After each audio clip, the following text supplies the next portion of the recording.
Everybody. So this is part one of my Star Wars Squadrons review, and that's because I'll be doing the review in three parts.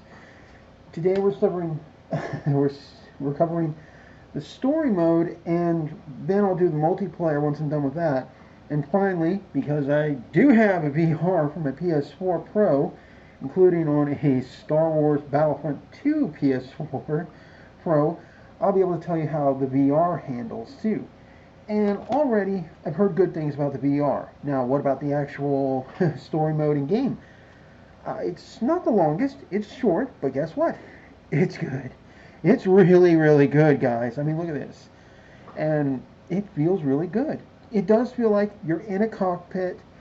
All the controls of each fighter are very unique. You have 4 classes for each campaign. You know, you have, in the fighter's case, you have the TIE Fighter and the X-Wing. You have, for the interceptors, the A-Wing and, of course, the TIE Interceptor.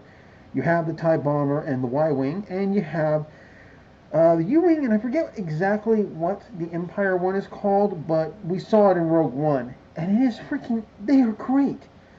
I have to agree with somebody. They said flying as an assist is actually a lot of fun. It is. It's a lot of fun. It's a lot of fun. It's an insane amount of fun. And it's just that good.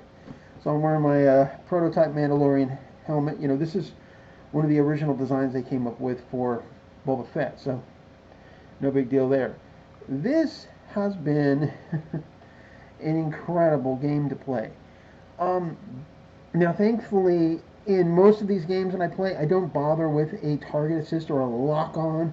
I like to just be able to play and do that kind of stuff. And although that sounds weird, it works. That's how I played Battlefront 2, and I played that more for, believe it or not, the dogfighting than anything else. It's that much fun, and I love it. So, I've been really happy with this game, and I do mean that. Really, really happy. And they did a good job. The story is actually one of the best things. One thing they do very good is they actually do show the Empire as human beings. They're not perfect. They're not even good guys, but they are human beings. They have wants, desires. They miss people. They have people they've lost. It's really cool. And then you have the rebellion side, or the New Republic, and it's great. They tie in everything so well, and how the campaign is going to end, because you're playing two sides, it's freaking awesome. Now, the cool thing here is you can set it up very easy if you just want to enjoy the story mode, or you can go really ultra hard. And some people have gone ultra hard, and I will tell you that even if you're just trying to get the feel for the game on the easiest mode, if you're not careful, if you don't get the stuff right away, you're dead. This is a hard game. It is a hard game. And on the hardest difficulties, are you a masochist? Because that's kind of what it feels like. I mean, it's impressive. I'm not going to show anything today because, and probably not for any of these reviews, just because I want to get them out and done as quickly as I can and tell you what I think. While there is no plan for any DLC, or at least not that we know of, so yeah, remember, 40 bucks, go out and buy it. I did an unboxing on it, and it's got some decent views. I don't get that many as I did anymore, but you know what? It's totally worth it. There's a lot more games coming out this month. I've just started all the stuff for the 13 days of Halloween. It's really good. And like I said, I have to play multiplayer, and I have to try out the VR. Now the good news is I have it installed on both of my PS4s. I have my primary one that I use for my big 4K TV, and I have the one that is specifically just my VR unit. So, and that's really helped. And by the way, playing this VR experience of Titanic is just fun. It's insane. I'll probably have to do something on that. There's no trophies. There is a story mode, believe it or not, and you do actually get to explore a lot of the ship. I was surprised how accurate those models are. And in this game, even without the VR component, you're really involved in the ship combat. And this is going to be something fun. This is also, I'm suspecting that this game is going to remind me heavily of Battlezone. When I popped into that game, I saw a couple of people who were playing it before I was. They sucked. They could not hit the broadside of a barn. They weren't looking around. They were just, kind of like how you look forward in a standard game where you have to use the controller to look around. No, no, no, no. I was able to completely use that stuff to control my turret and control the movement, the speed, and I was able to like just look around, look around, look, and it worked.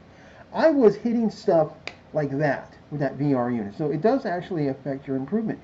And I believe even Angry Joe on his review, he said the same thing. It's much more immersive when you are doing this in VR, and I can't wait. But again, I have to get everything set up. My VR is right now technically not installed in on any system yet, so I have to redo that. But it's worth it. It's going to be so worth it. And so that's the only thing that stopped me. Plus, I do want to get into the multiplayer before I do anything else. Anything else with the VR. I want to play the story mode and the multiplayer, but I want to play them separately first. So there's that.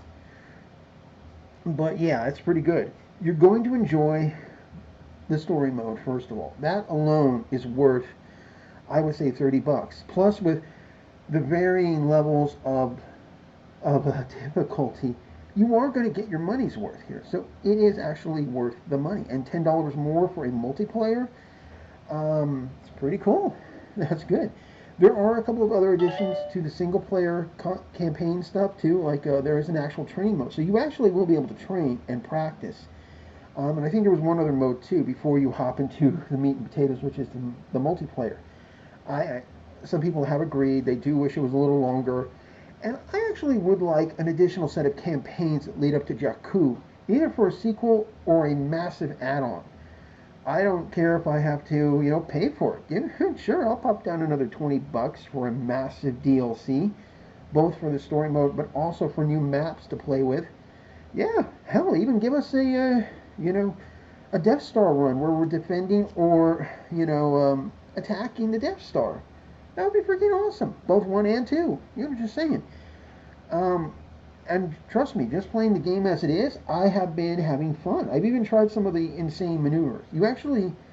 I kind of look at the story mode as both a tutorial mixed with a story mode that prepares you for the multiplayer, even at the easiest setting. But you can go to the harder settings, and, it's a toss-up. Who's going to be better?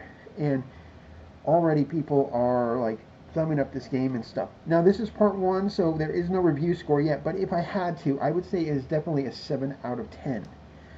Just from story mode. Not counting VR or multiplayer. Just that is a 7 out of 10. And I'm really hoping to see. And by the way, there are a lot of people who are going to be way better at the multiplayer aspect than I am.